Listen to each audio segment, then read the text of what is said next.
Hey everybody, welcome to Dan Bullman Photography. This is going to be a little bit of a different episode than a lot of the other content on my channel. And today I'm going to do a reflection video on my roll-a-month film project and talk a little bit about how I got started shooting film. So I started getting into photography about 2 years ago. I had just moved to Boston and I was just starting to explore the city. And as part of this process I decided to take my camera with me and just start taking pictures of the things that I was seeing. And I started out with a little point and shoot camera that I got off a friend several years back. And through the process of taking these photographs I decided, well, I kind of want to learn photography a little bit more. I kind of want to learn how to take better photographs.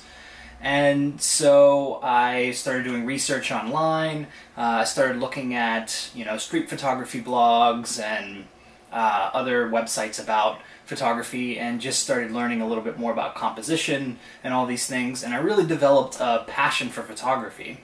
But there were some limitations with the gear I was using. I was using a point and shoot camera. I didn't really have any control over aperture, shutter speed, didn't really know what any of these things were. So I got a DSLR, an older Canon DSLR as a gift, and I started practicing with this and shooting all the time. Pretty much every day I was shooting and reading stuff up and learning and just looking for new ways to challenge myself. So last summer I decided as a new way to challenge myself that I wanted to start shooting film. Now I shot film as a kid growing up, but mostly it was with disposable cameras and things along those lines, or Polaroid cameras, so I didn't really have any experience using a fully manual film camera. So I had a camera that my mom had picked up at a yard sale for like 20 bucks. But again, it was a point and shoot camera. It was a Minolta Maxim 3000i, I think the model number was. And again, this was a point and shoot camera, so you couldn't really control your aperture or shutter speed or anything. Basically all you could do was set the speed of the film and turn autofocus on or off. So for this project I decided that I was going to shoot one roll of 35mm film a month, trying out different film stocks, and then just in a year I would call together some of my best images from the 12 rolls of film I had shot. Now this was, in the beginning, it was a very painful process for me, I think, because I kind of dreaded shooting the film every month because I felt like it took away from the creative process that I was doing with my digital cameras. And I was still really learning how to use a DSLR at that point, so I was doing portrait shoots and things along those lines and really just getting to know photography better. And I kind of just saw shooting film on the side as like taking away from that.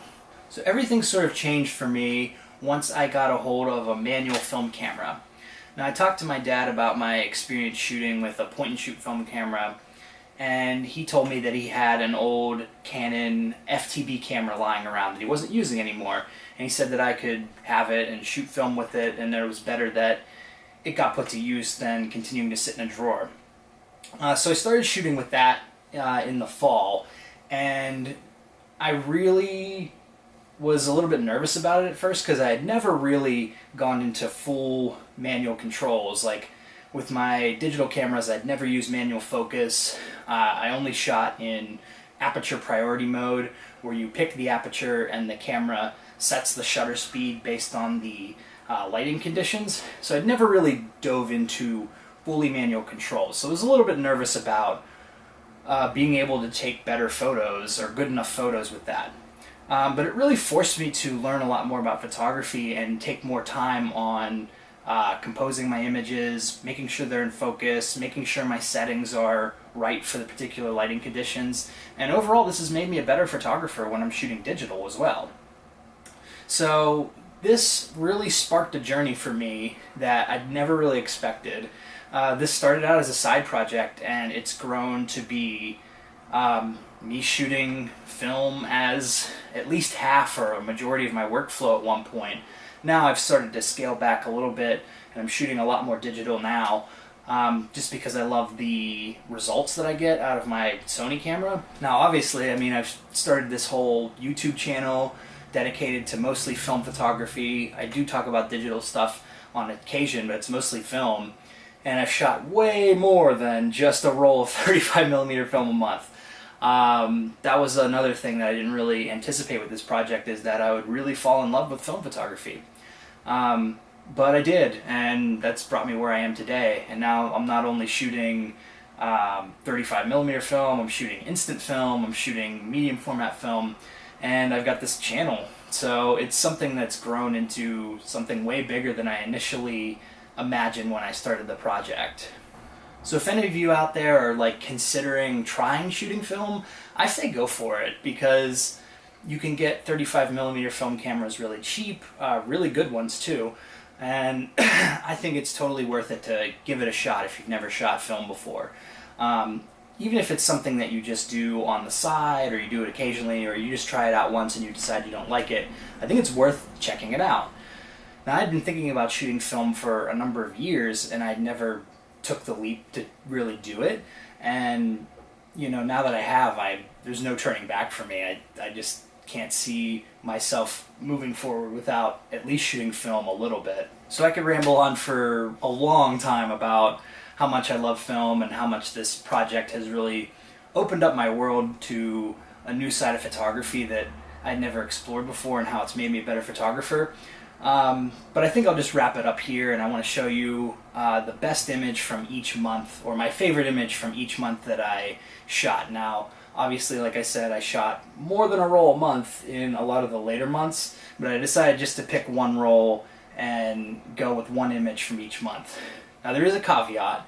In the month of March, I didn't shoot a single roll of film because I got really sick.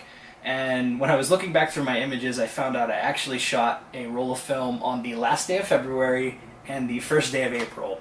So I didn't shoot any film in March. But I'm still going to pick one of the images, I think from February, just to fill the gap, and show 12 images. So I'm going to show those images to you now, and hopefully you enjoy them.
Alright guys, I hope you enjoyed this video.